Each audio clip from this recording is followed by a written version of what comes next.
Buenos días, ¿qué tal? ¿Cómo están? Qué gusto saludarles y reencontrarnos en este jueves 31 de agosto del año 2017, último día del mes. Y empezamos el mes cívico, septiembre. Bueno, hay que dar gracias a Dios porque hasta hoy pues ha sido misericordioso con nosotros. Y como siempre tenemos que lamentar, por supuesto, esta producción, el sensible fallecimiento de el señor Jato Asbun, Francis Asbun, secretario de Gobernabilidad, ¿verdad? Ayer, tras sufrir 2 infartos, fallece en un hospital privado y, como ustedes saben, pues el padecimiento que tenía, él padecía de cáncer. Así que desde la producción de Hablemos Claro, San Salvador, por supuesto, el extensivo, el más sensible a su familia por este sensible fallecimiento y sin duda, como ustedes saben, todo lo que ha trascendido alrededor de la figura del señor Asbun en los últimos 2 gobiernos de izquierda. Muy bien, hoy vamos a hablar de la situación de violencia, criminalidad que padece el país. 23 agentes de la policía han sido asesinados, 11 de ellos, si no me equivoco,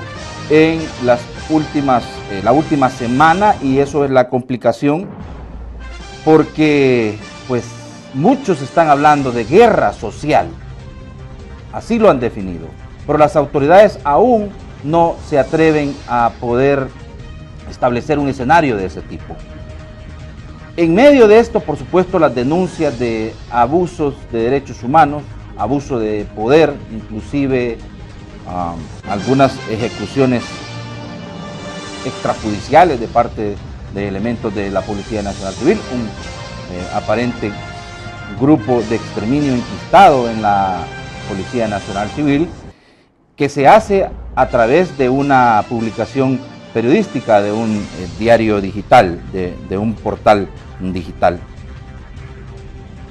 Hay que analizar todas las aristas de esto, pero no solo eso, ver las complicaciones que ha tenido la violencia y la criminalidad, a pesar de que las autoridades dicen que bueno, son menos muertos que el año pasado, menos policías asesinados que el año pasado, y se sigue con una estrategia de choque, de combate, dijo el vicepresidente de la República, para poder ir deteniendo o solventando este fenómeno. Ayer se dio un traslado masivo, 35 miembros de pandillas, algunos de ellos involucrados directamente en el asesinato de miembros de la policía y del ejército, y eso es parte de lo que está estableciendo, mientras esperamos las medidas complementarias que dijo el vicepresidente de la República se van a anunciar en los próximos días alrededor del fenómeno, principalmente de ataque a miembros de la corporación policial y del ejército. Por favor, acompáñeme, usted me conoce, yo soy Josué Natán Baquis, en jueves 31 de agosto del año 2017, completamente en vivo desde los estudios de TVO Canal 23 en la capital salvadoreña. Arrancamos. Desde los estudios de Televisión Oriental en San Salvador, esto es Hablemos Claro. Comenzamos.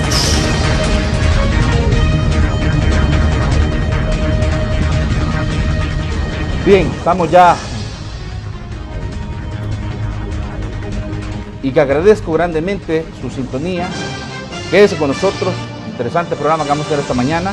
Quiero dar la más cordial de las bienvenidas, es un gusto para mí saludarles. Siempre que requerimos de su participación, de su colaboración, está abierto. Señor Giovanni Galeas es escritor y analista político. Bienvenido, Giovanni, un gusto saludarte. Buenos días, un gusto. También con nosotros Leonel Herrera, es representante de ARPAS. Bienvenido. Buenos días, Josué, buenos días a toda la gente que nos ve. Muy bien. Permítanme nada más ir rápidamente, para empezar la plática, a lo último.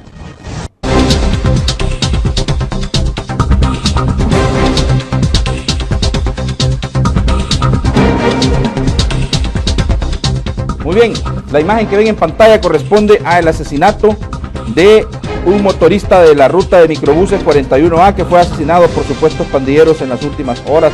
El hecho sucedió en la colonia Montes de San Bartolo 3 sobre la calle La Fuente, mientras la víctima hacía una parada en la zona. conocida como El Carmen. Quiero decirles que el chofer fue trasladado hacia el hospital Molina Martínez en Soyapango en estado crítico.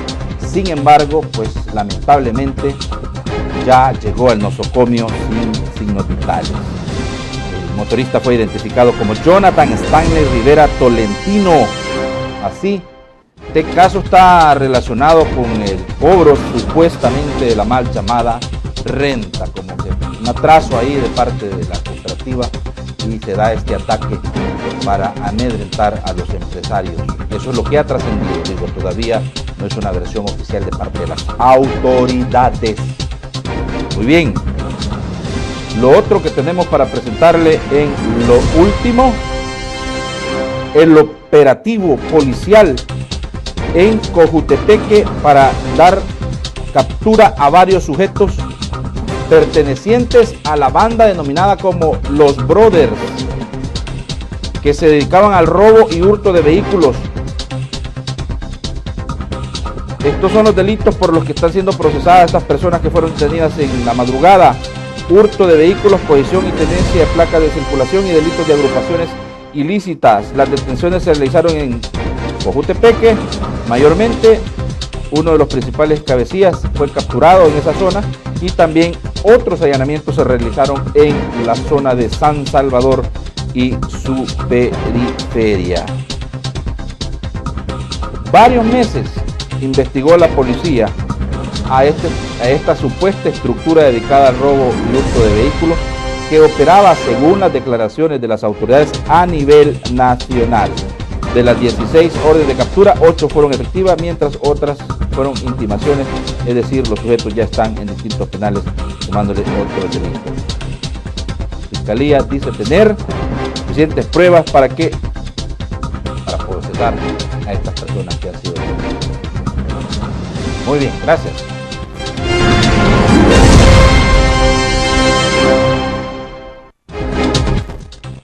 Bien, Giovanni, 23 policías asesinados. Se ha arreciado, muchos han dicho que esta situación, cuando arremeten los grupos criminales, tiene que ver ya con otra arista de lo que puede ser denominado como una guerra social. ¿Tú lo ves de esa manera? Mira, la situación sí se configura, sí tiene elementos que pueden configurar ese perfil, ¿no?, de guerra social, y cada vez más se suman, digamos, factores que van configurando ese concepto, digamos. El concepto es bien complejo, el de guerra social, porque la alternativa, si no hay guerra social, estamos ante una cuestión más tradicional, que sería una oleada delincuencial, ¿no? Un repunte de violencia y criminalidad. Una escalada delincuencial, digamos, una escalada delincuencial de gran magnitud. Eso se puede convertir en una guerra social. Los elementos que pueden convertirlo en una guerra social es que es muy característico de la situación de que en el bando de los delincuentes no hay ni clase media ni ricos. Son todos pobres, excluidos, víctimas de hogar, producto de hogares destruidos, desarticulados, de la destrucción del tejido social que operó la emigración masiva a los Estados Unidos. Mucho campesino en esto, y todos pobres. Ahí no participa clase media, mucho menos ricos. Ahí son todos pobres. Ese elemento, como la pobreza es masiva, pues, los pobres son la mayoría. El problema es que tantos capturados diarios, tantos muertos diarios, capturados, heridos, ¿y por qué no se acaban, pues? Es que son tantos. Y si son tantos, entonces eso ayuda a configurar ese concepto de guerra social. Según yo, estamos ante una escalada delincuencial propiamente dicha. ¿Que pudiera convertirse en guerra social? Que puede, y que está migrando hacia el fenómeno de guerra social. Porque, perdón que te señale otro elemento, no solo la masividad y el carácter de clase, porque son los pobres los que están empujando esta guerra del lado de la delincuencia. El otro elemento es que aparecen ya vinculados directamente a las pandillas, ya presos, ya procesados, ya condenados, sacerdotes, reinas de pueblo, ¿no? Maestros, es decir, lo que antes eran las figuras de la comunidad, pues. Sí. No era casual eso de las reinas de pueblo metidas en eso, bueno, periodistas guapas metidas ya en este tema, y entonces quiere decir que eso ya va articulándose como una cuestión más social que meramente delincuencial, ¿no? Es muy peligroso. Para cerrar esta parte, yo diría que nosotros salimos de una guerra donde la violencia era política, tenía raíces políticas, causas políticas, y la ejercían, ¿no? La dirección de ese movimiento de guerra, de lo que fue el FMLN guerrillero, eran básicamente estudiantes universitarios, desde Shafik Handal, pasando por Joaquín Villalobos, Roberto Roca, Fermán Cienfuegos, ¿no? Y Salvador Sánchez Serén, que era maestro. Pero el cuerpo de dirección era prácticamente todo estudiantes universitarios clase A, ¿no? Desde los fundadores hasta la dirección histórica de la guerrilla. Y en el cuerpo guerrillero había una gran cantidad de clase media, pero una enorme cantidad de clase media, y la base eran campesinos cristianos, campesinos que venían de los movimientos movimientos eclesiales de base, los catequistas, influidos por la teología de la liberación. Eso era lo que conformó la guerra anterior, que fue eminentemente política. No hicimos bien los deberes al terminar esa guerra y entramos a esta fase de una guerra criminal que está amenazando con convertirse en una guerra social, y ahí que sálvese quien pueda, porque eso es muy peligroso. Ahora, te quería preguntar, antes de darle la palabra en esta primera parte, de qué elementos deben de configurarse para poder evolucionar hacia ese escenario, porque fíjate tú, las autoridades han insistido en, y es claro, y debemos de reconocer que las autoridades no están de brazos cruzados, pues, ante esta afrenta hacia la institucionalidad de grupos criminales. Por lo cierto es que ya tenés 23 policías asesinados. Sí. Y entonces ahí viene el mal sabor de boca. Entonces, las autoridades sí están haciendo algo, pero yo insisto, desde tu punto de vista, ¿de qué depende llegar hacia ese escenario un poquito más complicado, un poco más complicado? Hubo un momento cuando se tomaron aquellas medidas extraordinarias, las que están en vigencia ahorita, en el momento en que se toman esas medidas extraordinarias después de la matanza de San Juan Opico, hubo un momento de unidad nacional en contra de la oleada criminal, es decir, todos los partidos, Arena, FMLN, todos los partidos en una misma dirección. Ese fue el momento en que pudo haberse dado el quiebre de la situación, es decir, ahí pudo haber empezado el principio del fin de esta situación. Pero los partidos políticos, la clase política desperdició la oportunidad. Desperdició la oportunidad, duró poco la luna de miel del acuerdo, luego cada uno para su lado, y entonces seguimos como estábamos antes. Es decir, porque cuando tú dices las autoridades no se cruzan de base, yo diría que autoridades. Según mi análisis, yo no sé si tú recuerdas, Natán, que yo fui particularmente optimista y apoyador de los esfuerzos de las autoridades en la guerra contra el crimen. Yo sostenía la tesis de que en la guerra del Estado contra el crimen solo se puede estar del lado del Estado. Quien está del otro lado, de cualquier manera, está del lado de la criminalidad. Inclusive te he oído en las últimas horas hablar un poco de eso tras la publicación de un medio digital, sí, y que vamos a hablar más adelante. Sí, pero déjame terminar este punto, lo considero importante. En ese momento, cuando se toman las medidas y se logra un acuerdo político de toda la unidad nacional en contra del crimen, ahí pudo haber habido el punto de inflexión, se diluye, se dispersa, se desperdicia ese momento, y digo, volvemos a la situación anterior, aunque esas medidas ayudan en algo, el problema es que toda guerra contra la delincuencia, toda actividad policial requiere recursos técnicos, humanos, dinero, combustible, armas, equipos, comunicación. Hay que invertir en la guerra y es rentable esa inversión y nos hemos negado a hacerla. Los policías andan sin gasolina, sin tiros, con botas rotas, es decir, sin equipo. Los delincuentes ya tienen armas largas y los policías apenas tienen 3 tiros para sus pistolas. Bueno, no se quiso invertir. ¿Qué autoridades no se están cruzando de brazos? Según yo, solo la policía. Porque según yo, el Plan Nacional de Seguridad no funciona. Sin ese acuerdo político, no funciona. Por eso, la escalada no se ha detenido y parece estar creciendo. Decir que ahora son menos muertos que el año pasado, que el mismo mes reporta 2 menos muertos, ese es un juego macabro, pero tenemos 2 muertos menos, un muerto más, ese es un juego, ese muertómetro es realmente una afrenta, eso no dice nada. Lo que dice el estado de una guerra de este tipo, digamos, es el control territorial, y de eso no hay informe. Ahora, rápidamente, entonces, solamente donde tú ubicas el tema de la pasada tregua entre pandillas y que muchos dicen fue ahí también en donde se fortalecieron los grupos criminales que hoy están matando totalmente masivamente policías. Hay que decir que estoy de acuerdo en la tesis general de que por eso se perdió ese caso el fiscal. La tregua como tal, como política del gobierno, no fue un delito. Es ineficiencia eso, pero eso no constituye delito. Constituye delito meter objetos a la cárcel, pero no haber decidido impulsar esa política. Por eso es que el fiscal no pudo procesar ni a Mauricio Funes ni al general Munguía Payés, porque no cometieron delito en eso. Fue una eficiencia, y yo puedo decir que fue una torpeza. Yo puedo decir que fue altamente negativo para el país, pero eso no está configurado en el Código Penal como delito. No está tipificado, pues, hacer una tregua no es delito. Eso no es delito, ¿no? Entonces, en ese momento, sí, pero ves tú que el juez ha recomendado que se abra una investigación a ellos, que apunte a ellos. El juez en su sentencia de liberación de las 18 personas involucradas en el caso Tregua está diciendo también que... Por delitos cometidos dentro de ese proceso, pero no por haber hecho la tregua. Es que eso es claro. Esa tregua favoreció a los delincuentes. Les dio aire, les dio oxígeno, les dio reconocimiento y los puso casi como estadistas. Vino el señor Insulza a reunirse con ellos, ¿no?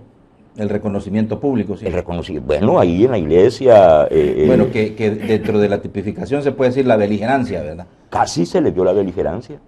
Bueno, y de repente aparecían los señores estos, los jefes, los franfleros, como si fueran artistas de cine dando conferencias de prensa y tal, ¿no? Y tenían unos voceros, digamos, de lujo. Paolo Luers, columnista del Diario de Hoy, desde las columnas del Diario de Hoy, asumiendo la defensa activa. ¿De la tregua? Claro, claro. Bueno. Muy bien. Dos cosas, Leonel. La primera, el concepto de guerra social. Lo otro que dice Giovanni, esto no ha funcionado, el plan que el gobierno ofreció no ha funcionado porque no todos están apoyándolo desde la institucionalidad del país. Y porque no tienen los recursos. Sí. Bueno, a ver, tu opinión. Mira, yo creo que el país sigue adoleciendo de la falta de un gran acuerdo nacional sobre la seguridad. Para impulsar una política integral de seguridad. Una política integral de seguridad combina una serie de elementos relacionados con la represión, la coerción, la persecución del delito, la fuerza del Estado, elementos relacionados con la prevención del delito, ¿verdad? Esto está vinculado a inversión, a programas sociales, a oportunidades de empleo, de estudio, a programas de recreación, de esparcimiento, etcétera, etcétera. Hay elementos relacionados con la reinserción y la rehabilitación de las personas que son rehabilitables y reinsertables en la sociedad. Y podemos agregar otros. Hay elementos relacionados con el trato, la reparación a las víctimas de la violencia, ¿verdad? Entonces, una política integral de seguridad fue lo que se trató de configurar con el Plan El Salvador Seguro, que yo creo que es lo más serio, lo más completo y lo más bien intencionado que en este país se ensayó. Pero no ha funcionado, dice pero Giovanni. no, lo que pasa que no se... No, lo digo yo, ahí están los muertos. Lo que pasa que no se ha echado a andar de manera integral, ¿verdad?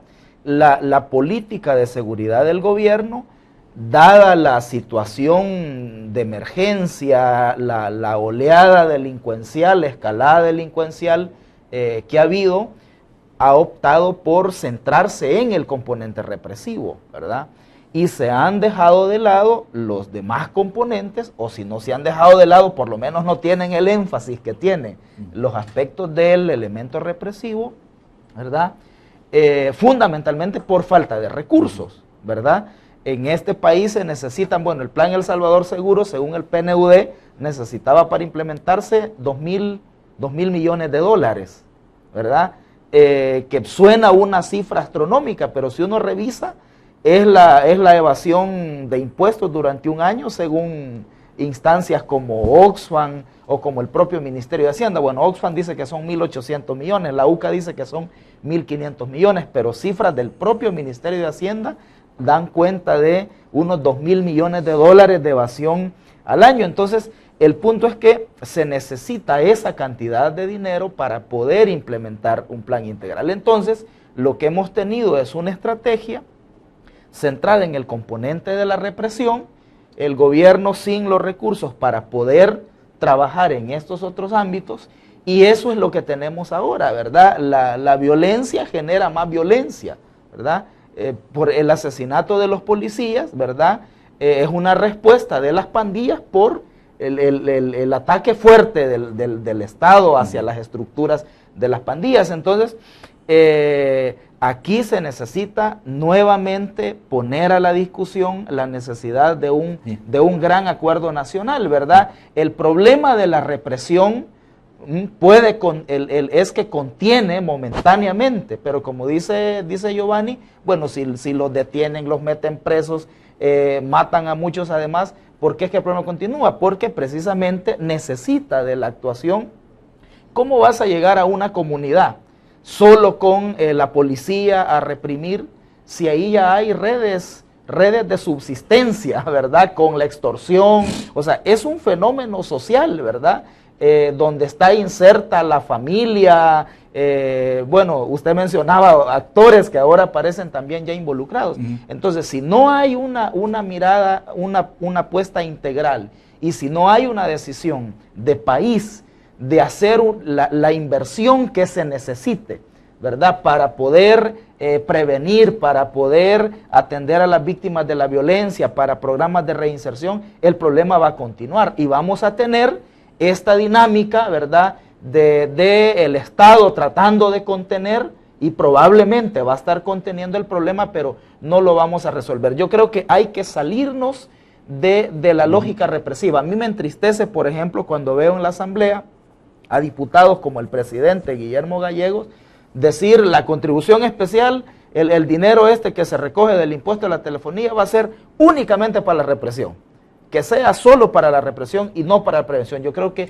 esa mentalidad equivocada, corta, miope, es la que nos está retrasando en una solución más definitiva de este problema. Y fíjense ustedes, lo que ha dicho el que es considerado uno de los políticos más creíbles, más capaces de la socialdemocracia, digámoslo de esta manera, el señor Rubén Zamora, dice 25 años después no tenemos paz en el país, y él replica lo que tú estás diciendo, es indispensable que busquemos un acuerdo nacional, la polarización nos impide que podamos entrarle a la solución de los problemas, los partidos políticos y su gran vitrina en la Asamblea Legislativa, necesitamos educación política más allá del pleito diario que hay en la Asamblea, en donde solo insultan y no resuelven ningún problema. Ese es el punto, por eso, mi querido amigo, yo no estoy de acuerdo con una parte del planteamiento acá del amigo, porque dice El Salvador Seguro es lo más integral que hemos tenido. La apuesta más importante. Digamos. Sí, yo creo que no es cierto. No. Una estrategia implica que se parte de un punto A para llegar a un punto B, o viceversa, pues, de un punto B para llegar a un punto A, y la estrategia tiene que decir en cuánto tiempo, con cuántos recursos, con qué medios. Es decir, tú no dices, voy a articular una estrategia que me lleve al punto B, pero no dices cuánto va a costar eso. No está cuantificado. Y si dices, no tienes el dinero. Piensa, lo voy a conseguir en el camino. Bueno, presuponía ese plan. Bueno, por eso es que no sirve. Bueno, que eso aquí es un guanaquismo, ¿verdad? El hecho de que creas leyes y no las nacen de financiar. A eso me refiero. Ley de veteranos de guerra. Bueno, imagínate la ley que tú querrás, que ha sido aprobada y que dicen, después conseguimos el financiamiento. Es falta de seriedad en un plan.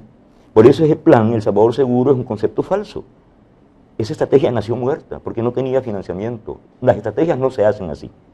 Y eso lo sabe cualquiera que ha hecho un curso mínimo de guerra, como lo hice yo, de guerra irregular, pues. Cualquiera te dice cómo te organiza un operativo desde una escuadra, de lo más básico. Cualquiera te dice una estrategia tiene que estar ya con los elementos Si no están esos elementos, es como salir a cazar dragones con un cazamariposas.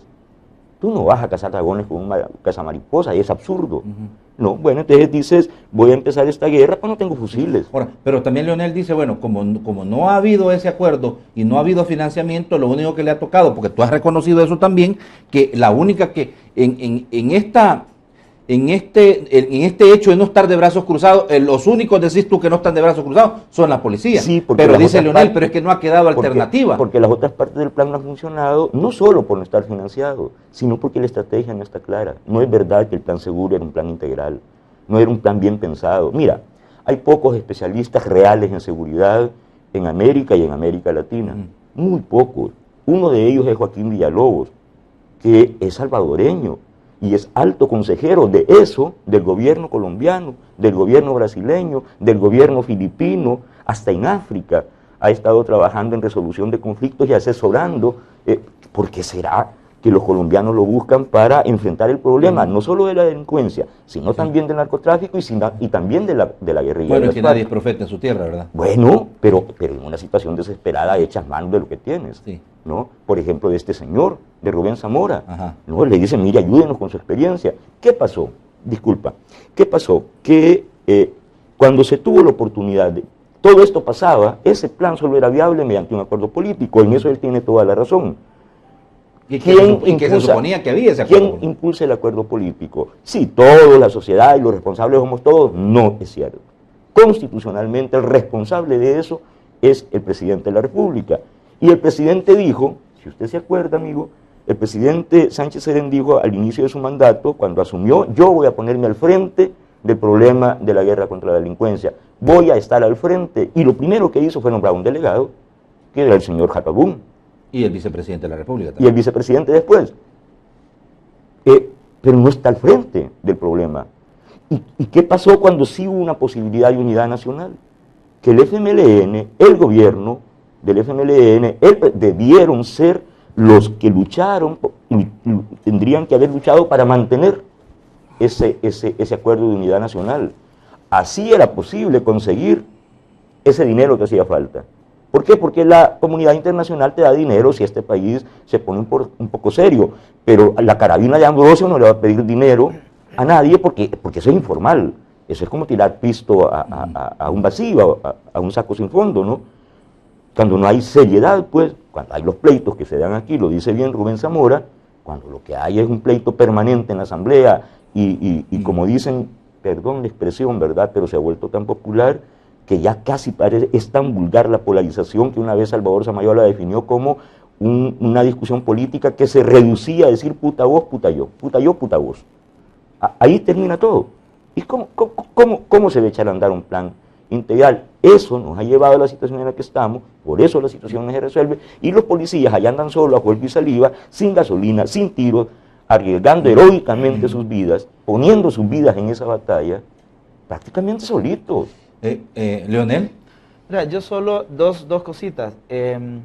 Sobre el plan El Salvador Seguro, yo no quiero decir, Giovanni, que el plan sea perfecto. O la panacea. Todo. Yo digo que es lo más integral que hemos tenido porque yo no conozco otro. Solo le faltaba el financiamiento. Yo no conozco otro plan, ¿verdad? Que haya sido resultado de un diálogo multisectorial y que plantee lo de un acuerdo nacional contra la violencia.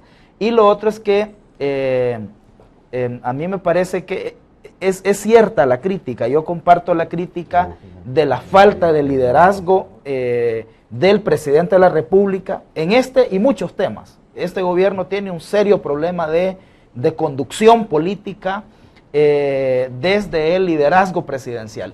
Pero aquí hay que decir que desde donde se ha venido saboteando esfuerzos de diálogo y desde donde se ha venido bloqueando, impidiendo alcanzar acuerdos, tener financiamiento para la seguridad, es desde la oposición, en concreto desde el Partido Arena. Yo creo que es válida la crítica a la falta de liderazgo del presidente, a que no se puso, como él dijo, al frente de la estrategia, pero también aquí el principal problema El principal problema ha sido Arena, el que se ha venido oponiendo sistemáticamente Pero a ¿quién procesos tiene la de diálogo. responsabilidad constitucionalmente? Sí, pero también el desempeño del gobierno tiene que ver con otros actores, ¿verdad? Porque no estamos en una dictadura, ¿verdad? No, pero Donde constitucionalmente la responsabilidad la tiene quien tiene el poder. Y esa, sí, pero por lo menos ¿quién la tiene mayor el poder? responsabilidad. ¿Pero quién tiene el poder? ¿Realmente tiene el poder el gobierno? Entonces, ¿Verdad? O sea, en este país la derecha controla, la oposición controla la Asamblea Nacional, controla el Poder Judicial, controla la Fiscalía. Estoy de acuerdo. El gobierno, Estamos ante un gobierno débil. apenas controla el Ejecutivo, y ni siquiera todo el Ejecutivo, Estamos ante un sino que gobierno débil. con algunas alianzas. Estoy Entonces, de acuerdo. frente a esa debilidad del gobierno y la fortaleza de la oposición, ¿verdad? Cargarle toda la responsabilidad al gobierno me parece que no es justo. Constitucionalmente, digo yo. No porque Giovanni Galeas lo diga. No, la Constitución, ¿qué dice? La Constitución delega en el Ejecutivo la conducción de la política internacional y del orden interior, de la paz pública, incluso la construcción de la armonía social. Sí, sí, Así pero también es función constitucional de la Asamblea legislar para resolver los problemas del país. Claro. Y un gobierno que no tiene el apoyo, por ejemplo, de la Asamblea en la legislación, en el financiamiento, no va... Es un gobierno que no ganó esa mayoría. ¿verdad? No va a resolver. Es un gobierno que ¿verdad? no ganó esa O sea que mayoría. la Constitución no solo le da responsabilidad al gobierno, sino que le da responsabilidad a las diferentes Estamos en lo instituciones mismo, del es un Estado. gobierno débil. Es un ¿Gobierno débil? Sí, con una pandilla fuerte. O sin falta de liderazgo. No, es un gobierno débil, él lo dijo, es un gobierno débil. Está en minoría en el legislativo. Hay un poder fáctico fuerte. Es un gobierno pobre frente a un poder fáctico rico. Y a una pandilla consolidada. La mejor organizada. Con un gobierno débil. Y hasta mejor organizada. Bueno, una vez el mayor Dawson, que tenía un talento muy especial para crear eslogan, una vez le dijo a don Orlando de Sola, esto me lo contó don Orlando de Sola hace poco, le dijo, mirando una manifestación de, creo que fue el 22 de enero de 1980, cuando el FMLN puso a 300.000 gentes en la calle, aquí en San Salvador, 400.000 gentes en la calle, Dawson lo vio desde un edificio, de la NET creo, estaba con Orlando de Sola y le dijo, nosotros, la derecha, somos una mayoría dispersa bajo acoso de una minoría organizada. Ese concepto en términos estratégicos ¿Aplica para este escenario, crees? es clave. Somos una mayoría dispersa bajo acoso de una minoría organizada. Pandillas. Claro. Qué triste lo que estás diciendo, pero en realidad sí es. Y frente a esa realidad que tú estás graficando, y frente a lo que dice también Leonel Herrera sobre que es un gobierno débil,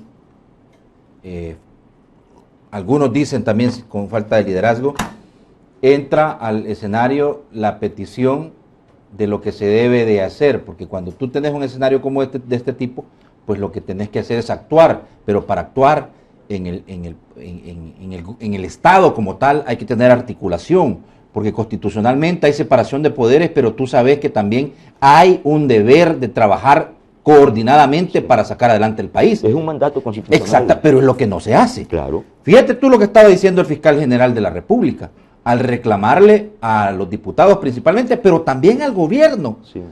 Y no sé si lo tenemos listo ya, sobre el tema de que dejen de contar muertos, hombre. Dejen de ver a los policías y a las personas asesinadas como números fríos, como simples estadísticas. Hay que ponerse a trabajar en conjunto, decía él, para buscar una solución a este problema. Y primero que trabaje él, que por cierto lo hace muy mal, porque los casos se le caen, porque lo fundamenta mal. Qué lástima, qué pena. Son shows mediáticos, Bueno, políticos de la ahí fiscalía. tienes a alguien reclamando, pero que no ve para adentro. Pues. Y no se le acaba de caer el caso de la tregua. Pues. ¿Cuánto invirtió? ¿Cuánto tiempo perdimos en ese caso? ¿Por qué no procesó a quienes debió lo que le dijo el juez? ¿Por qué presentó a quienes cumplieron órdenes? Si él está convencido, el fiscal está convencido que la tregua constituyó delito, él debió haber procesado a Mauricio Funes y al general Munguía Payés. ¿Por qué no lo pero hizo? es que también acordate que él fue muy sincero al decir una cosa, y eso lo dijo públicamente. No había manera de poder procesarlo porque no habían evidencias. Y si iba a procesar a quienes cumplieron las órdenes. Si él, es una contradicción, él mismo decía, estos recibieron órdenes, porque a estos sí y a los otros no. La justicia no opera así. La justicia opera con los ojos cerrados, no mirando al más débil, al descalzo. No. Ese caso nació muerto desde el momento en que se enjuicia a quienes cumplieron órdenes. Incluso, fíjate, se enjuicia a unos mediadores y no a otros. A Raúl Mijango sí, pero al padre Colindres no. ¿Por qué? ¿Y qué corona tiene el cura este? Y no era tan mediador como Mijango, pues. Pero a este no, a este sí. El reclamo que hace el juez. Aquí vinieron unos que están embarrados hasta y vinieron de testigos. Exactamente. Pero debieron haber estado del otro lado, procesados. A eso me refiero. Inclusive dijo aquí el señor Munguía Payés, vino a mentir y a defenderse, dice. Entonces, eso en realidad, en la articulación de la lectura de la resolución de los aplicadores de justicia, está claro cuáles fueron los, como digamos, como los talones de Aquiles de un caso que terminó absolviendo a 18 personas. El resultado de este caso de la tregua debería de generar un debate sobre la eficacia de la actuación de la Fiscalía. Claro. La eficacia, la seriedad de la Fiscalía. El montar estos grandes shows mediáticos con declaraciones fulminantes públicamente, pero a la hora de las pruebas frente al juez no hay nada. Entonces, debería de haber una discusión, me parece, ¿verdad?, sobre la eficacia de la actuación de la Fiscalía, sobre la agenda que tiene la Fiscalía. ¿Lo tenemos o no lo tenemos? Bueno, lástima, porque yo quería escucharlo. Él fue muy enfático hace un par de días cuando fue a supervisar el problema de una cárcava en la colonia San Francisco, y ahí dijo él eso: dejen de contar muertos, dejen de contar, dejen de hablar de estadísticas y pongámonos a trabajar. Al menos en eso Giovanni tiene razón. Sí, pero fue mucho más enfático y gritó más el general Munguía Payés cuando con voz de mando, como si estuviera ante una tropa, no me va a le intimidar grita al fiscal: usted no me va a intimidar. Y le pegó una gran gritada, no me va a intimidar.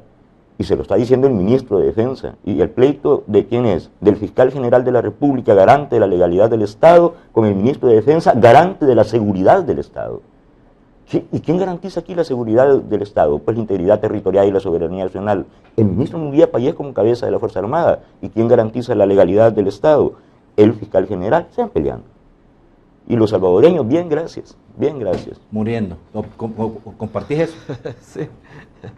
Sí, o sea, al final los que pagan los platos rotos, claro, ¿verdad?, son los pobres, la mayoría, ¿verdad?, frente a la ineficacia de instituciones del Estado o frente a la irresponsabilidad de funcionarios que están al frente de estas instituciones.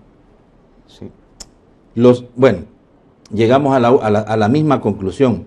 La polarización nos impide que podamos entrarle a la solución de los problemas. Tienes toda la razón del mundo. Los partidos políticos, los partidos políticos y de su gran vitrina que es la Asamblea Legislativa. Necesitamos educación política más allá del pleito diario que hay en la Asamblea Legislativa, en donde solo insultan y no resuelven ningún problema. Asesinatos de policías no se deben de permitir en ninguna democracia. Debemos reconocer que tenemos un problema serio en el país. Ese hombre sabe, ese hombre es sabio, ese hombre tiene experiencia, muchísima experiencia, muchísima valentía. Fue un líder muy valiente en los años 70 y 80, peleando contra una dictadura de verdad. Ese hombre sí sabe lo que está diciendo. ¿Por qué no atenderlo, pues? Sí. ¿Por qué no atenderlo? Sí. Bueno, inclusive tú metiste a alguien más al espectro de... Sí, ¿por qué no atenderlo? Yo escribí un artículo que se llamaba Joaquín Villalobos. Pregúntenle a Joaquín Villalobos. Asesor del conflicto que se ha desmontado en este momento en Colombia, pero asesor también del tema en México. Bueno, mira, porque no lo quiero dejar debiendo y porque no quiero parafrasear, escuchemos lo que dijo el señor. Es que mire, aquí no se trata de medir muertos, ¿verdad? No se trata que el año pasado murieron tantos policías y hoy están muriendo menos. La vida de una persona, de un policía, ¿verdad?, es una vida, es un ser humano. Entonces no se trata de estar midiendo que ayer hubo menos muertos y hoy hubieron más o menos, o el año pasado. Yo creo que en este momento es necesario legislar sobre eso. En las últimas semanas hemos salvado la vida de no menos de 5 policías, ¿verdad? Creo que 6 aproximadamente. Salvamos las vidas, por información que teníamos nosotros, por nuestros mecanismos de información que tenemos. Hemos evitado ataques a puestos policiales también, por información. Constantemente estamos pasando la información a la policía sobre amenazas. En Occidente hemos salvado en las últimas semanas vidas de policías también. Eso fue lo que dijo. Bueno, yo creo que ustedes ya reaccionaron a esa postura. Sí. Vamos a la pausa. Vamos a hacer la primera pausa y regresamos. Tema de fondo, la denuncia que se ha hecho sobre la existencia de grupos criminales. Fíjate que algunos dicen que la existencia, la posibilidad o la supuesta existencia de grupos de exterminio al interior de la Policía Nacional Civil son también el reflejo de este chapandongo que tenemos. Así de. Es un Estado que está a punto de entrar a fallido. ¿Y sabes cómo solucionan? Antes de irnos a la pausa, ¿me dejas decir algo? Sí, claro. ¿Sabes cuál es la mayor prueba de que estamos yo le llamo la carabina de Ambrosio, un programa de tontería que hay en México, claro. Una sátira en un país poco serio, cuando se dicen estas cosas, la solución según los responsables del país, de los poderes del Estado, es poner cara de bravo y ponerse a gritar como el señor fiscal, como el señor ministro de Defensa, o como el presidente a veces, o como sus ministros, o como los diputados. Creen que poniendo cara de bravo y gritándole, ¿a quién? A los ciudadanos. No, pero, no. Pausa, regresamos, no me cambie.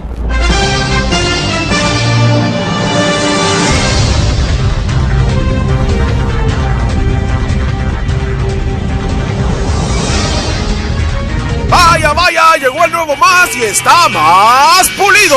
Ahí va Juan Calles, bien arreglado, desde temprano, más de tu lado. Más de tu lado te trae la divierta. Más de tu lado con la cosa que es cierta. Más de tu lado para hacer las tareas. Con más noticias contadas en 2 patadas. Más consejos para salir de aguas. Chambres más calientes. Y la diversión que más te llega. Hasta mañana, pues. El nuevo Más de tu lado.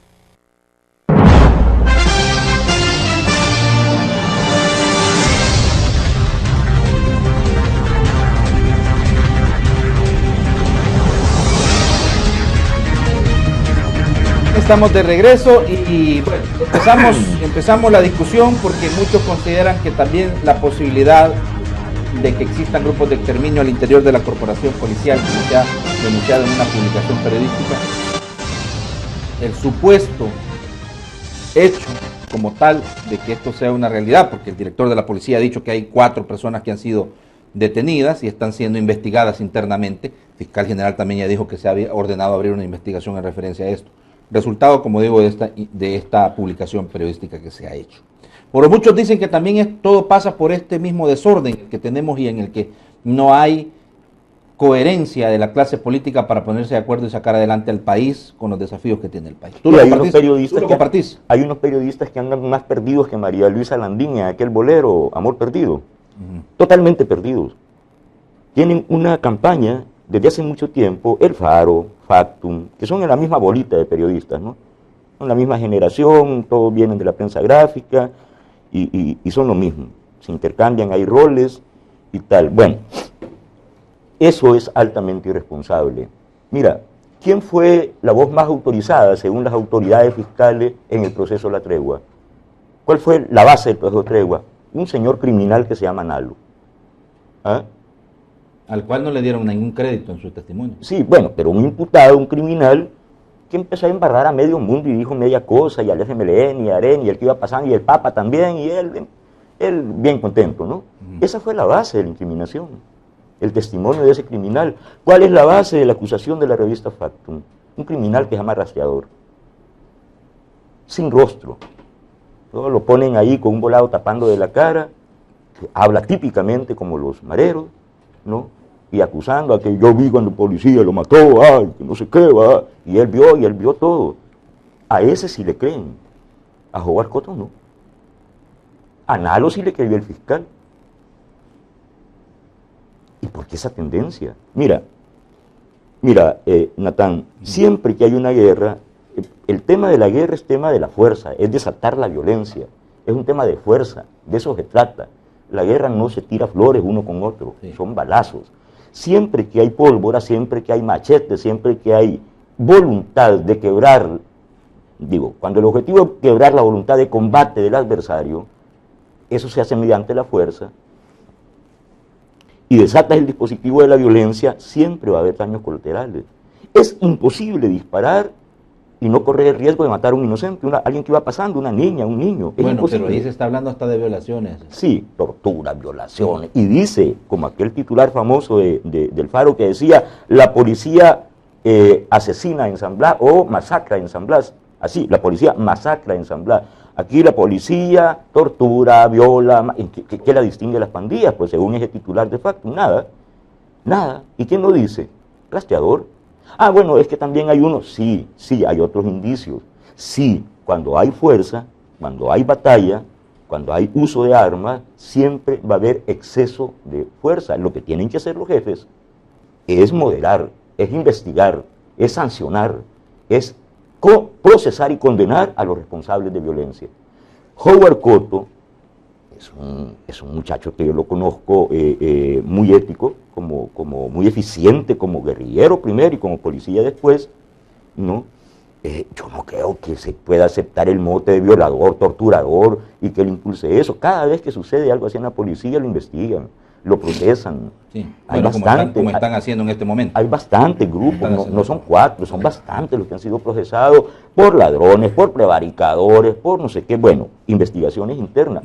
Si Factum sabe y el Faro sabe que hay ese tipo de cosas en la policía, está bien que lo denuncien, pero que no hagan estas novelas, hombre, que lo denuncien, que hablen con el director, y digo que lo escriban públicamente, está bien, pero ni generalizando, porque mira qué peligroso, si la única fila de defensa que tenemos, línea de defensa que tenemos contra los criminales, me refiero a los ciudadanos, es la policía. Son los únicos que están poniendo sin recursos su vida en riesgo, y hay un montón de gente como Paolo Luers, como estos periodistas, pero es una campaña permanente de difamación, de calumnia, de campaña contra la policía. No miran lo que hacen los delincuentes y no que hace la policía. Eso es perderse completamente, perder el rumbo. La policía puede tener muchos problemas internos, seguramente los tiene y ya hay procesados y condenados por eso. Ese es el camino. Mira, y ya que hablas de eso, lo último que ha acontecido es esto, el arresto de 10 policías, 7 por colaborar con pandilla, 3 por robar y allanar un inmueble. Bueno. Llegaron a allanar el inmueble, arrestaron a las personas, las amedrentaron, las amenazaron y les quién los capturó? La policía. Ah, bueno. Y no son los primeros, no son los únicos. Bastantes policías los que ha capturado la dirección de policía, bastantes. Suplantadores, esos que le ponen droga o que cobran soborno, que colaboran con las pandillas. Claro. Aguántame la peña. ¿Compartís el análisis de Giovanni? Mira, yo comparto que hay malas prácticas periodísticas en muchos medios. En el caso de estos medios digitales, yo no sé si hay una campaña abierta contra la policía. Lo que sí puedo decir es que desde la ética periodística y de lo que nosotros sabemos que cómo se debe hacer, hay malas prácticas, ¿verdad? Yo escribí hasta un editorial y se enojaron los del Faro porque yo les cuestioné este reportaje que le habían puesto como título relato de un fraude electoral narrado por un pandillero. O sea que de entrada en el titular ni siquiera le pusieron un titular como habrías puesto vos o yo, supuesto, ¿verdad? Pandillero afirma que hubo tal cosa, sino que fraude electoral narrado por un... A mí me parece gravísimo, y yo lo puse en un editorial, ¿verdad? Para un medio que ha ganado premios internacionales, que tiene fama internacional. El problema es que entre más premios gana, menos gente los leen. Yo comparto, Josué, yo comparto esa crítica, pero yo creo que esa crítica no nos debe hacer omitir que sí están sucediendo abusos. Ahí está. Ese es buen punto. Independientemente de lo que diga el Faro, Factum, a mí no me importa. Lo cierto es que la policía, el gobierno debe revisar el actuar de la policía y corregir abusos, corregir arbitrariedades que se estén cometiendo. Es peligroso que en medio de esta vorágine, por un lado, una fuerte reacción de la delincuencia, de las pandillas y la represión desde el Estado, que en medio de eso vayamos a justificar el que se estén dando abusos. A mí me da un poquito de temor esto de que en una situación como en la que estamos, debo estar absolutamente al lado del Estado, que yo critique un abuso del Estado no me pone del lado de los pandilleros. No, es que estás ayudando ¿verdad? al Estado. Yo con la creo crítica. que sí, a mí me parece interesante esa noticia, ¿verdad? Que se está investigando a policías por presuntos abusos cometidos. Yo instaría al Faro y a Factum a que también publiquen eso, Sí. porque como dice Giovanni, ese sesgo, ¿verdad? No es aceptable. El que haya únicamente información sobre supuestos abusos de las autoridades, pero que no se esté señalando lo que están haciendo los delincuentes. O sea, yo instaría al Faro y a Factum a que retomen esta información y que la publiquen también. Yo La de los 10 policías. ¿verdad? Exactamente, la que acabas de mostrar de que se detiene a 10 Esta. policías, ¿verdad? Arrestan a 10 policías por supuestamente colaborar con pandillas. Yo creo que esta es una muestra de que entonces, ¿verdad? La Contraloría Interna también de la policía está funcionando. Yo creo que también aquí el gobierno, las autoridades tienen que dar las respuestas adecuadas. En mi opinión, frente a denuncias como las del Faro, de Factum y de otra gente que denuncia arbitrariedades, la respuesta debería ser, bueno, vamos a investigar, ¿verdad? Vamos a... La inspectoría debería de aquí, yo no sé, la inspectoría tiene muy bajo perfil, yo no sé qué está haciendo el inspector de la Policía Nacional Civil. Yo creo que es el turno del inspector, ¿verdad? Ni tendría que ser el director de la policía el que reaccione, sino que el inspector de la policía salir y anunciar las investigaciones que están haciendo, Sí. para que la sociedad tenga la certeza de que el Estado está revisando su actuación y que no está siendo tolerante frente a abusos y arbitrariedades que se puedan estar cometiendo. Mira, a ambos les instaría a que nos dieran una opinión, porque no hay que perdernos en el horizonte. En serio, es decir, más allá de lo que se puede estar publicando o diciendo, o lo que ustedes han... Está sucediendo, Josué, mira, ahora mismo... ahí voy, espérame. ahora El punto mismo- es, ¿se está dando estas anomalías dentro, Siempre sí o no? que hay violencia, hay exceso de fuerza. Pero eso no lo justifica. Siempre, Giovanni. no, siempre hay, lo que hay es que corregirlo. Sí, pero exactamente. se van a dar los abusos. El director de policía debe saber que eso le va a pasar. Van a haber, bueno, un policía es un héroe en cuanto cumple la ley, es un delincuente en cuanto incumple la ley, así de sencillo, así de sencillo. Entonces, siempre va a haber el riesgo de que unidades armadas se desbanden y cometan abusos. Hay que controlarlos, administrarlos, procesarlos y condenarlos eventualmente. Ahora, ¿y tú crees que la desarticulación de la FES y la FIRTS tiene algo que ver con estos abusos que se estaban dando en terreno?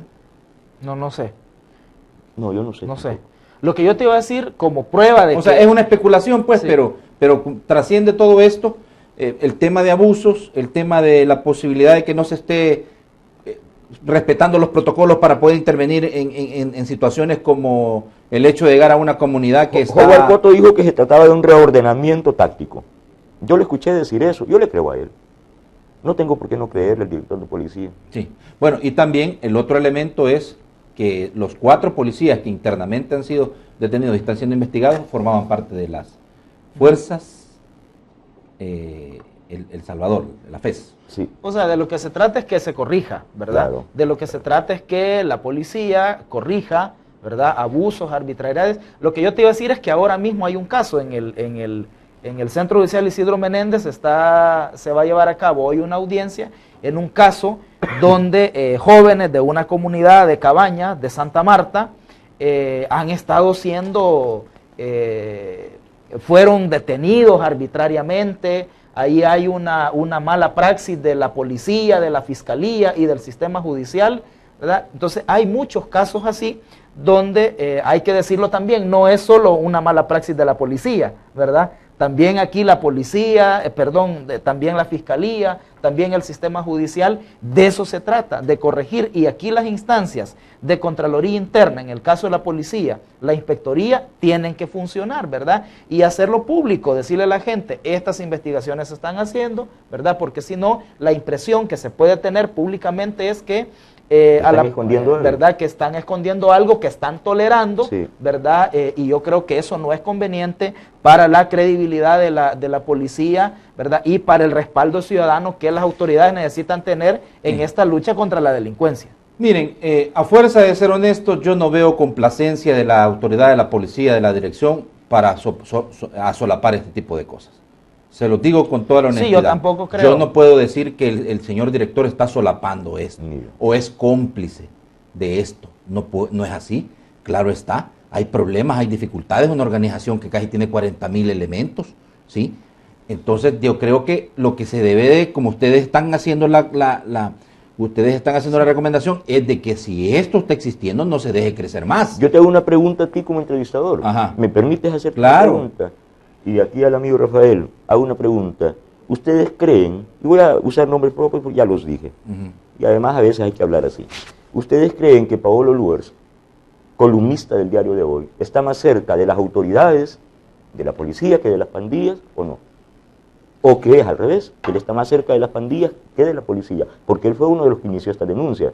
Él dijo que la policía hacía ejecuciones extrajudiciales deliberadas, incluso empezó a decir que eso ya era práctica común, pues, que eran escuadrones de la muerte de la policía. Paolo Luers lo dijo en su periódico. Bueno, ¿será que Paolo está más cerca de la policía que de las pandillas? Mira, es muy amigo de los pandilleros, eso lo ha dicho él. Y ahí en el proceso de la tregua está claro, está clarísimo.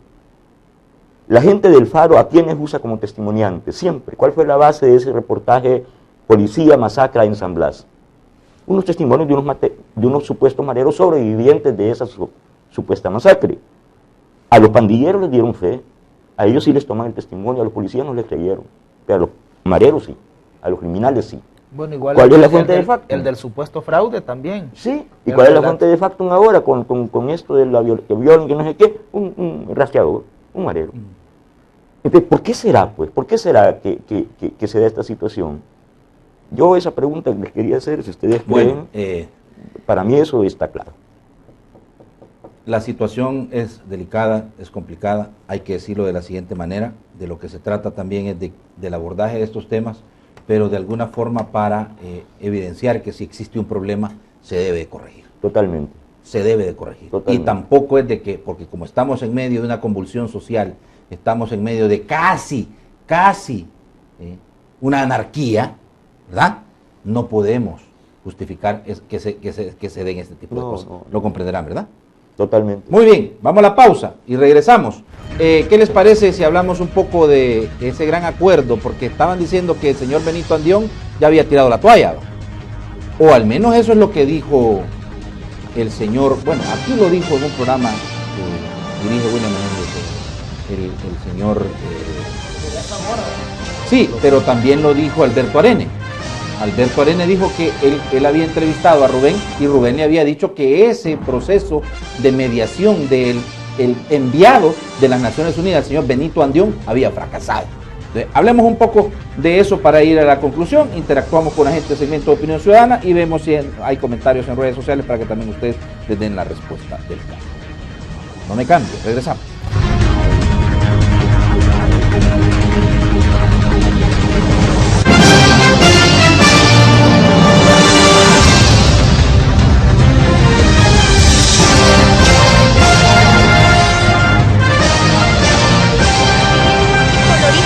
En el Instituto Superior de Cometología Gustavo Adolfo. Cursos impartidos personalmente por Gustavo Adolfo y personal altamente calificado.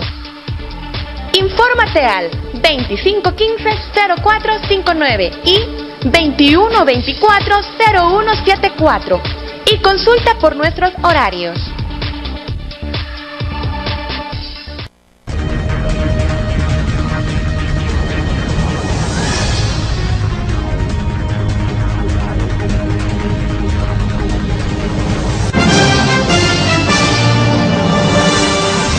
Bueno, estamos de regreso.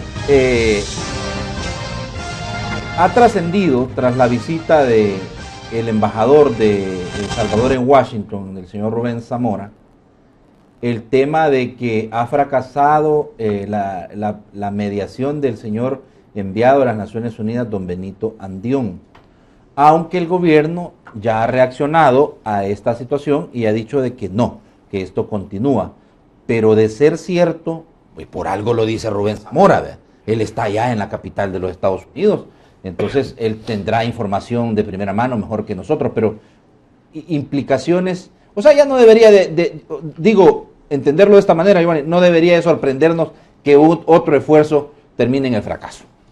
Porque no se hacen bien, no se diseñan bien, no están construidos de manera acorde a lo que debe ser una estrategia. En aquel caso, en el de País Seguro, fue falta de financiamiento, de precisión, de plazos, de tiempos y tal, vaya. En este caso, ¿de qué se trata? Unos segundos acuerdos de paz, viene un señor de la ONU, ¿y dónde está el espíritu de concordia que caracteriza a los dos principales partidos? Sobre la base de la cual este señor iba a trabajar. ¿Dónde está ese espíritu de concordia? Mira, para que Ciro rescatara a los persas, fue necesario que los persas sintieran la necesidad de ser liberados o rescatados. Para que el señor Benito Andión venga a pacificar, a conciliar, es necesario que los partidos políticos, los salvadoreños, sintamos la necesidad de reconciliarnos. Dan esas señales los partidos FMLN y Arena. Si eso viven tirándose piedras, insultándose el uno al otro, y entonces viene don Benito Andión a estar en medio de eso, el señor va asustado, imagino que se va, pues, ¿no? Porque a él lo llaman para conciliar, pero es necesario que haya una voluntad de conciliación en las partes. Pero yo no sé si ustedes ven esa voluntad de conciliación, yo no la miro. ¿Vos la ves? Mira, yo no creo que Andión se haya ido asustado por la confrontación, o sea, entre Arena y el Frente. La ONU medió en la guerra, que era todavía peor. Había una voluntad expresa de las dos partes de conciliar, mira, de parar la guerra. A mí, yo tengo dos opiniones sobre esto. La primera es que, bueno, cuando Rubén Zamora dice que un partido político se negó al diálogo, lo dice claramente, dice un partido político se negó y por eso no, bueno, no hay mucho que adivinar, o sea, ya sabemos ¿verdad? Ya se sabe que es Arena, ¿verdad? Y yo aquí sí discrepo con Giovanni en esta lógica de querer poner como en la misma actitud y en la misma condición a Arena y al Frente. Yo creo que claramente, Josué, es Arena el que tiene una actitud de no dialogar. El FMLN, obviamente porque está en el gobierno, ¿verdad?, tiene la intención de buscar acuerdos, ¿verdad? Como gobierno tiene la obligación de tratar de resolver los problemas del país y para eso necesita acuerdos con el principal partido opositor. A mí me parece que claramente es Arena, ¿verdad?, el partido que ha venido sistemáticamente oponiéndose a lograr acuerdos nacionales, porque es parte de su lógica, ¿verdad?, de hacer que el gobierno fracase en la solución de los problemas del país. Y cualquiera pudiera decir, bueno, es partido de oposición, así como aquel quiere acuerdos porque está en el gobierno, este partido de oposición. Yo creo que no, Arena aquí se ha salido del rol normal de un partido de oposición. O sea, legítimamente un partido de oposición tiene que fiscalizar, tiene que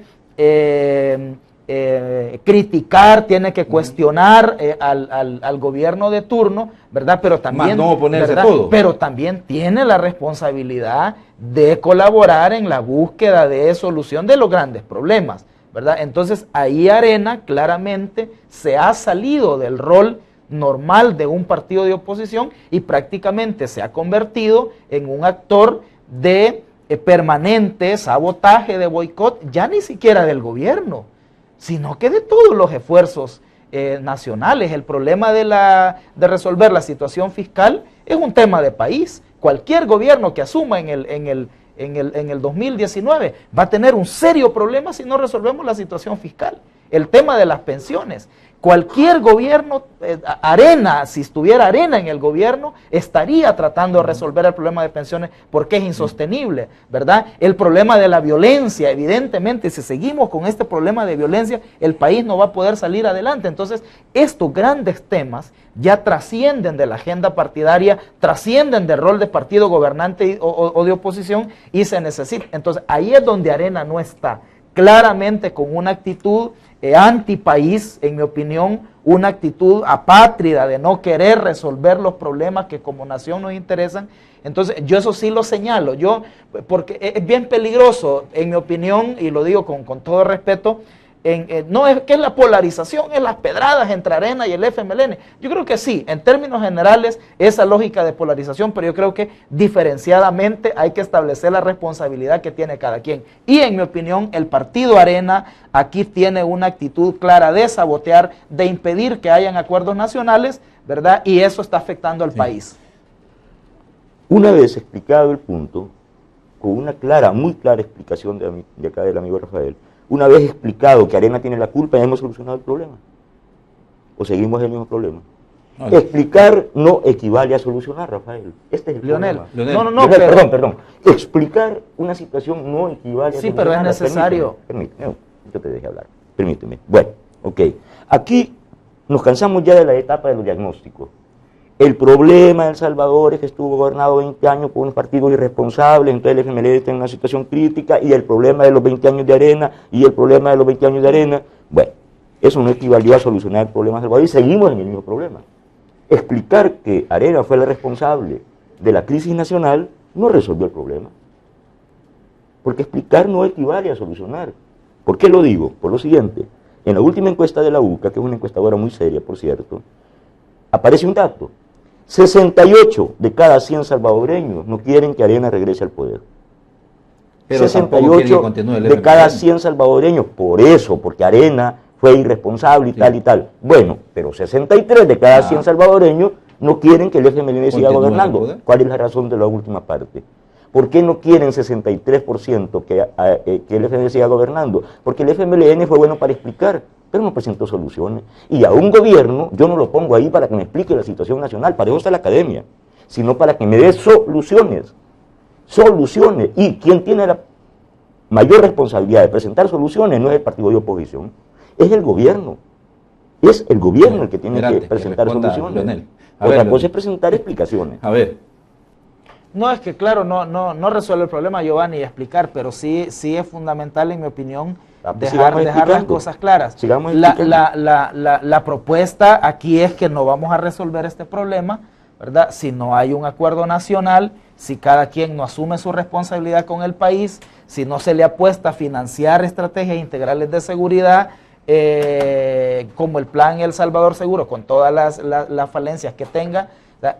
Esa es la solución, ¿verdad? Que cada quien asuma una actitud de resolver los problemas del país, que deje de lado, ¿verdad? Que deje de lado su agenda partidaria, su interés particular, y que piense que este país, Josué, no va a caminar si no resolvemos la crisis fiscal, si no hay una reforma de pensiones, si no hay estrategias integrales de seguridad, si no le entramos al tema del agua, ¿verdad? Esos son los temas nacionales. Al segmento de opinión ciudadana, y perdónenme porque no podía interrumpir la discusión de ideas que tenía nuestro invitado. Buenos días, su comentario y de dónde me llama. Adelante. Buenos días, Natán, buenos días, los dos señores de San Salvador. Quiero felicitar a Giovanni por sus comentarios totalmente imparciales. La verdad es que mucho tiempo pues yo tenía un concepto totalmente diferente, pero al escucharlo, bueno, es más, me quitó las palabras de la boca lo que yo le iba a decir al otro señor que está a la par, porque ya aburren ya con eso de que arena ya, no, señores, eso ya hay que dejarlo, como bien lo dijo ya Giovanni, pues yo no voy a estar repitiendo porque mejor no se lo pude haber dicho, ¿verdad? A mí me parece, al escucharlo a él, me parece como que fuera de los troles que encuentro ahí en las redes sociales y que se ponen hasta tirar. Muy bien, gracias, muy amable. Sí, pero no es troll. No es troll. No uso redes sociales. Y no usa redes sociales también. Sí, buenos días, Leonel no usa. Buenos días, su comentario y de dónde me llama. Adelante. Muy buenos días. Adelante, mi amigo. Muy buenos días. Felicitarlo por su programa y que queda claro que es necesario unos segundos acuerdos de paz.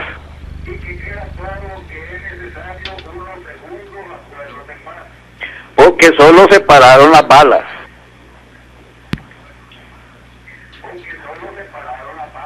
Pero acuerdos políticos no hubieron. Muy bien, gracias. Buenos días, su comentario y de dónde me llama. Buenos días, le hablo de aquí de Antiguo Cuscatlán. Adelante, mi amigo. No, solo para decirle al señor que representa al FMLN allí, de que el Frente ya tiene casi 10 años de gobernar, entonces ya no se vale estarle echando toda la culpa a Arena, porque ellos han tenido todo para poder gobernar. Muy bien. Ha llevado al país al caos en que estamos. Muy bien. Gracias. Estamos ya en el segmento de opinión ciudadana y puedo recibir más comentarios. Buenos días, su comentario y de dónde me llama. Hola. Adelante, amigo.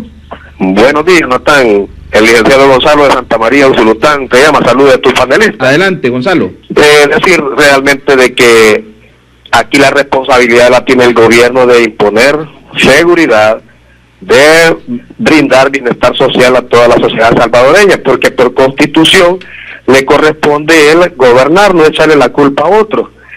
Y aquí, en cuestión de la política de muerte que todos están beneficiándose, es necesario hacer un llamado a la reflexión en la sociedad salvadoreña para que depongan la violencia y busquemos la paz, el entendimiento, y los partidos políticos que vuelvan a la escuela a prepararse para que reciban educación y le den muestras de educación al pueblo salvadoreño que tanto se lo merece. Bendiciones y que Dios ilumine este pueblo por el camino que vamos. Buenos días, su comentario y de dónde me llama. Buenos días, le llamo de aquí de San Salvador. Adelante, amigo. Felicitarlo a usted, don Jonathan, y a sus panelistas. Adelante. Primero quiero decirles de que ya dejen en paz Arena, ya tiene 10 años al frente de estar gobernando, que demuestren si son capaces, porque hasta este momento han demostrado incapacidad. Pero algo más quiero decirle, todos los problemas de nuestro país no se resuelven si no está Cristo por medio en la mente y el corazón del pueblo. Le voy a leer lo que dice Segunda de Crónicas 7:14, dice, si se humillare mi pueblo, sobre el cual mi nombre es invocado, y oraren y buscaren mi rostro, y se convirtieren de los malos caminos, entonces yo iré desde los cielos y perdonaré sus pecados y sanaré su tierra. Eso es lo que necesitamos. El Salvador necesita a Cristo en el corazón de todos los hombres, mujeres y niños, pero dejemos de ser idólatras, dejemos de adorar a hombres, dejemos de persignar ante los hombres. Solamente Dios les bendiga a todos. Buenos días, su comentario y de dónde me llama. Buenos días, caballero. Bueno, mira, yo una observación, hombre, si la cosa es solo dar opiniones para soluciones, entonces ya no hagamos entrevistas, pues. Solo hay que pedir soluciones a todo el mundo que llegue. Lo que el caballero de Arpan está planteando es que Arena se está negando a dialogar ciertos temas, a facilitar en ciertos temas. Eso no tiene nada de malo, al contrario, es ir al punto de donde está la discordia, de donde no se está avanzando. Y a mí me parece lo más correcto lo que está diciendo el muchacho. Y lástima pues que Giovanni no acuerde con él en esto, pero al contrario, o sea, y creo que tiene un gran concepto de lo que es el país, o sea, un gran análisis, pero en esto de verlo desde ese punto de vista, de como que está yendo a acusar a Arena de todo, no, al pasado, no, él está diciendo que Arena no está queriendo avanzar con el gobierno en estos temas. En este punto no está queriendo avanzar, ¿me entiendes? No sé si me explico. ¿Cómo no? Gracias, a la orden. Buenos días, ¿de dónde me llama y cuál es su comentario? ¿Aló? Adelante, amigo. No, aló.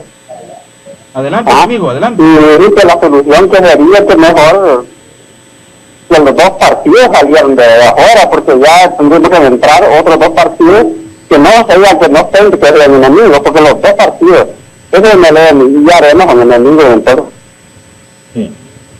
Muy bien, gracias. Buenos días, su comentario y de dónde me llama. Adelante, amigo. Hola. Hola. Adelante, mi amiga. Hola, buenos días. Quiero decirle al señor que está de saco, quiero decirle al señor de saco de que ya deje en paz a Arena, que el que está gobernando no es Arena, es FMLN, los que llegaron, destruyeron los acuerdos de paz y ahora continuamos con otro tipo de guerra, señor, y que entienda, por favor, que le quede Claro, por favor, si el pueblo está sufriendo, para que usted siga defendiendo cosas que ya no deben de ser. Muy bien, gracias. Buenos días, su comentario y de dónde me llama. Buenos días, Natán, aquí en Salvador. Adelante, amigo. Quería hacer un comentario relativo a lo que opina Galeas. Yo escribo para la prensa gráfica y hace mucho tiempo, acuérdense, que salió el famoso santuario para las maras. Pues yo hice una publicación y pues estuvo bastante acierto porque estaba mal orientado por parte del gobierno. En cuanto al otro muchacho, pues si no es lo mismo andar con una metralleta o un mortero 60 que ser político. Esa es la diferencia que hay. La empresa privada representa Arena y la empresa pública representa el frente. Muy bien, gracias. Buenos días, su comentario y de dónde me llama. Buenos días, de Santa Tecla. Adelante. Muy buena la exposición de los dos invitados. Ajá. Cuando yo he hablado repetidamente a tu programa, Natán, insistiendo en narcotráfico y que por El Salvador no pasan menos de 50 toneladas de cocaína al año, o sea, 50,000 kilos de cocaína al año, ya sea por tierra, aire o agua, cada kilo puesto aquí en El Salvador, el costo del narcotraficante anda alrededor de 8.500 a 9.000 dólares, o sea que ahí está hablando alrededor de 450 millones de dólares. Ese es el verdadero generador de la problemática en el país, porque de ahí deriva la gran corrupción política, económica y social. Gracias. Buenos días. Adelante con su comentario. Voy ya cerrando el segmento de Opinión Ciudadana. Llevo 13 llamados telefónicos de diferentes partes del país. Días. Adelante, amigo. Sí. Adelante, amigo. Adelante. Buenos días. Adelante. Sí, buenos días. Adelante, mi amigo. Adelante. Bueno, sí. Bueno, recordarle al señor de las malicias cuadriculadas que que Arena está haciendo lo que está haciendo como oposición. ¿Quién lo dijo eso? Un cubano que vino a la escuela bolivariana a la cual yo asistí, cuando le tocó hacer ese análisis, ¿verdad? Ahí está para que se averigüe bien. Es que eso aquí en esta situación que nosotros nos desenvolvemos, así son las posiciones. Yo soy he votado siempre por el FMLN, esta vez no lo voy a hacer porque pertenezco al 43% desencantado de la población. Decirle al señor que cuando el papá de Dada Iglesia decía, recuerden cuando estaba el presidente Flores, el frente decía que no votaba por los presupuestos porque venían amañados, ¿verdad? Decirle que intercreó el fideicomiso fue el frente, porque no le dio los votos a Santas porque no tenía para pagarle a los pensionados ni a los proveedores. Ahí no dijeron a ellos de que iban a hacer aguantar hambre los viejitos, pero hoy lo están diciendo. Muy bien, gracias. Buenos días, su comentario y de dónde me llama. Del Puente, Cocatlán. Adelante, amigo. Óigame, lo que yo quería decir, digamos, que escucharan públicamente, que se den cuenta primero en casa, si solo vale la palabra del hombre o vale la palabra de la mujer. Me estoy refiriendo a los casos de hogar, que son sencillos. Óigame, y si estoy hablando de la presidencia de un país, no puede solucionar problemas y no tenga que ser, los demás participantes. Gracias. Muy bien, gracias. Ya no puedo recibir más llamados, en definitivo. Gracias a todos y cada uno de ustedes. Son 16 que he recibido desde diferentes puntos del país. Gracias por quedarse con nosotros, con nuestra sintonía y por supuesto a esta calidad de que tenemos acá en la entrevista. Hablemos claro. Bueno, Juan Carlos Sura dice en redes sociales, para aunar al tema del diálogo, Alberto Arene en su columna de hoy en LPG se refiere a Arena como el partido que se opuso. Chentillo, la situación ha llegado a tal grado que el compromiso debemos tomarlo nosotros como ciudadanos, no dejárselo a los partidos. Javier Porte, excelente señor Galeas, muy objetivo, es el gobierno el que debe resolver, no la oposición. Ernesto Oyarbide, ya se les olvidó cuando el FMLN fue oposición, por cierto fueron mejor oposición que Arena. Don Tony, FR no puede judicializar toda noticia porque todas las noticias eximen de participación delictiva a toda la gente de derecha. En la PNC se van dando cada vez más casos de corrupción. Miren el caso de la señora que estaba vendiendo solvencia a 640. El señor Galeas tiene una oposición muy objetiva, lo felicito, la oposición siempre hará ese papel, no justifiquemos al gobierno.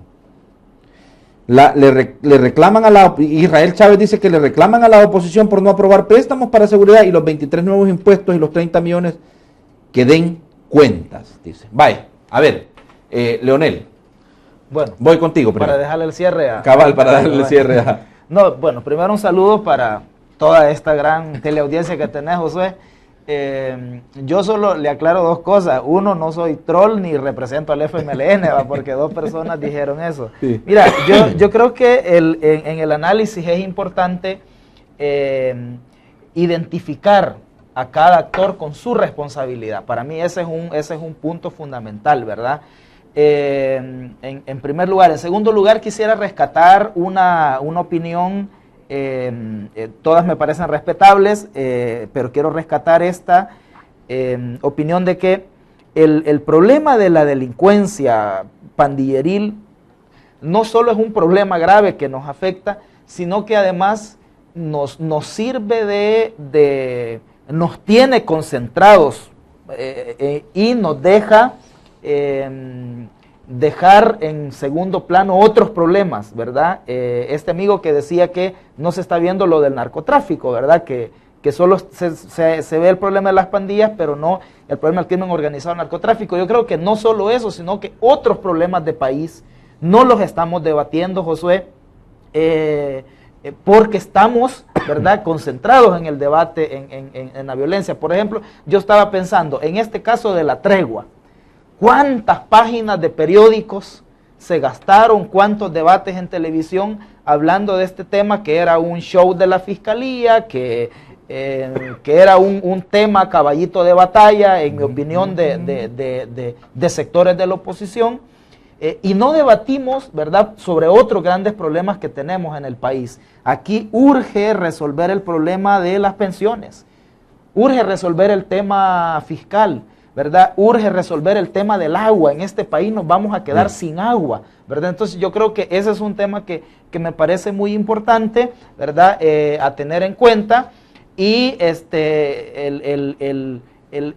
análisis de que únicamente se le echa la culpa a la oposición, o esta mirada que tienen algunas personas, yo creo que no. De lo que se trata es de que el gobierno, que tiene la principal responsabilidad de las políticas públicas, actúe, pero que también la oposición debe colaborar en aquellos que son unos grandes temas de país, ¿verdad? El gobierno tiene responsabilidades. Hemos señalado el problema de liderazgo que hay en el gobierno. Yo también le recrimino al gobierno que no haya una estrategia clara de combate contra la evasión. Incluso hoy dijiste que es un gobierno débil, ¿verdad? Claro. Sí, entonces, pero también la derecha y la oposición tienen su responsabilidad. Entonces yo creo que el análisis está ahí en poner a cada quien su responsabilidad. Señor Galeas. Es que hay distintas fases, ¿no? Es razonable, Leonel, de que el análisis tiene, básicamente, es una obligación del análisis o del analista identificar los roles. Esto es correcto. Y es más, tu lectura es correcta. Es así como ha funcionado. Arena tiene esas responsabilidades. Arena ha saboteado el proceso nacional. Es que esto es verdad. Esto es innegable. Sí. Pero eso, insisto, no es solución. Y un político, en el gobierno sobre todo, no presenta excusas, presenta soluciones. Eso es lo que tienen que hacer. Estar presentando el diagnóstico y explicando la situación ya no basta. ¿Sabe por qué? Y voy a insistir en el punto por una sola razón, Leonel y Natán, por una razón. Porque la consecuencia de quedarse a presentar excusas o solo explicaciones son los muertos. Y mira, cuando salimos de la guerra, ¿usted sabe por qué se paró la guerra? Porque había un hecho antinatural que la sociedad estaba sometida a vivir durante mucho tiempo, que es que los padres entierren a los hijos, que los viejos entierren a los jóvenes. Esto no es natural. Cualquier sociedad no tolera esta situación. Entonces debe ser un proceso al revés. El proceso es que los hijos entierran a los padres, los jóvenes a los viejos. Bueno, estaba pasando al revés y esto se cansó la sociedad. Casi que estamos en esa misma lógica. A eso voy. Entonces viene y se hace un acuerdo que para la guerra. ¿Y cuál es la gran promesa? vamos a entrar a la vida natural, al proceso natural. Que no llegamos nunca. Y entonces viene, y ahora en que estamos, lo mismo. Ahora se mueren otra vez los jóvenes y los viejos entierran a los jóvenes, los padres a los hijos. Esa promesa no la cumplió el régimen del 92. Y el régimen del 92 tiene dos vigas maestras, el FMLN y Arena. Leonel, ¿querías agregar algo? No, es que sí hay propuestas, Giovanni. Es que sí hay propuestas. Propuesta no es solución. Pues propuestas de solución. Que si hay voluntad política se convierten en solución. Pero ahí está, con todo lo que usted critique está el Plan El Salvador Seguro.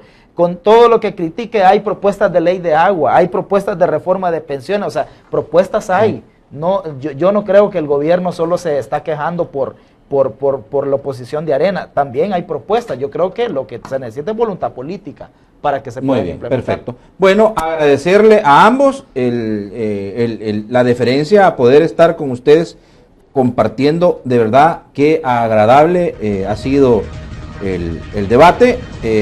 Giovanni Galeas, escritor y analista político. Bueno, lo que pasa es que con alguien tan inteligente como Leonel, de verdad te puse a alguien de buen calibre. Y sabes que también quiero decirte públicamente, Leonel Herrera, que siempre que demandamos de ti la posibilidad de que estés debatiendo las ideas, a pesar que hay gente que es bien cerrada de la mente, porque el decirte a vos que representás al frente, que doctor, es ser cerrado de la mente. Claramente tu pensamiento no es de derecha, pero no representar los intereses del FMLN, eso está claro. Y lo has demostrado en tus actuaciones, y hay que decirlo claramente. Tú has inclusive criticado públicamente decisiones que desde tu juicio de valor y desde ARPAS y desde las organizaciones de la sociedad civil han estado mal. Así que te lo haré. Nos vemos en 2 semanas, siempre día jueves. ¿Les parece? Gracias. Bueno, un placer. Mañana cerramos con otro interesante programa y también con altos niveles el debate femenino con Julia Evelyn Martínez, Saraí Molina y Bessie Ríos. Aquí tienen su espacio y este es el original para que las mujeres vengan a debatir las ideas, porque también las mujeres tienen derecho a proponer soluciones de país. Nos vemos mañana en punto de las 6:30, cerrando la semana e iniciando el mes cívico. Por favor, como siempre todas las mañanas le digo, piense, pero piense, analice, tome las mejores decisiones. Para eso en la entrevista Hablemos Claro. En punto de las 10 de la noche, el reprise de la entrevista Hablemos Claro. No se lo pierda, por favor. Buenos días para todos.